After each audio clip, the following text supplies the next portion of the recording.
I am proudly saying I am কানা। I am কানা for my country. আমাকে কিছু কিছু বিষয়ে কোনো একটা দলকে কোনো বিষয়ে সমালোচনা করার জন্য আমি এক চোখে দেখি না বলে আমাকে কানা বলা হয়।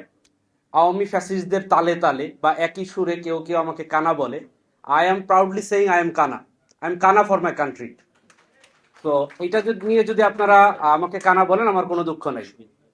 তো একটু স্মৃতিচারণ করতে চাই। আমি আহত হই 18 জুলাই, যেদিন 17 তারিখে আমাদের বিশ্ববিদ্যালয়ে যখন আমরা থাকতেই পারলাম না কোনোভাবে।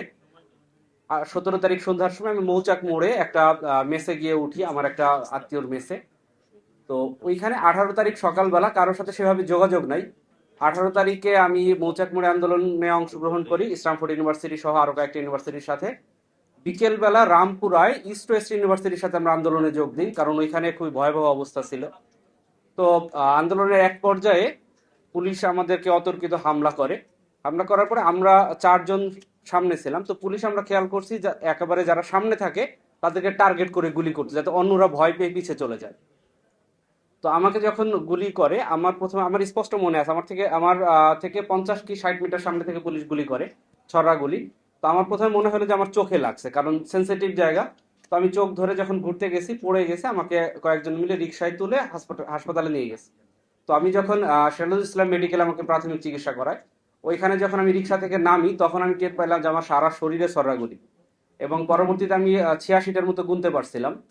তো আমার বাম চোখে 2টা ঢুকছে, আমি বাম চোখে 2বার সার্জারি হয়েছে, বাট একেবারেই কোনো লাভ হয় নাই, মানে ফেরত আসে নাই দৃষ্টি ক্ষমতা।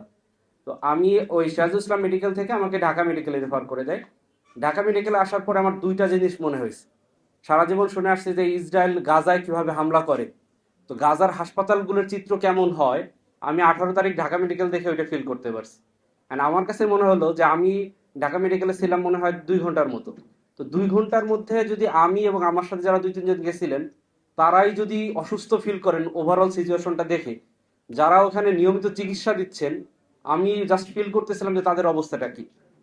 আমি আমাকে যখন সিটি স্ক্যান করাচ্ছে, আমার এখনো মনে আছে সিটি স্ক্যানের ইনচার্জে যে ছিলেন, তার হাতে ক্যানুলা পড়ানো ছিল। মানে যে আমাকে যে চিকিৎসা করাচ্ছেন সে নিজে অসুস্থ ছিলেন, তারপরেও তিনি আমার চিকিৎসা বা আমাদের যারা আহত তাদের চিকিৎসা করাচ্ছেন। তো আমি এই অনুষ্ঠানে যে প্রথম বলতেছি এরকম না। আমি এই প্রথম ডাক্তারদের কোনো প্রোগ্রামে আসলাম। এর আগে টক শো বলেন, পডকাস্ট বলেন বা মিডিয়া বলেন, যেখানেই বলেন, আমি সব সময় বলে আসছি যে জুলাই আন্দোলনে ডাক্তারদের যে অবদান, এটাকে আরো বেশি গ্লোরিফাই করা দরকার, আরো বেশি হাইলাইট করা দরকার। এটা আসলে আমরা আমাদের আহতদের মধ্যে আহ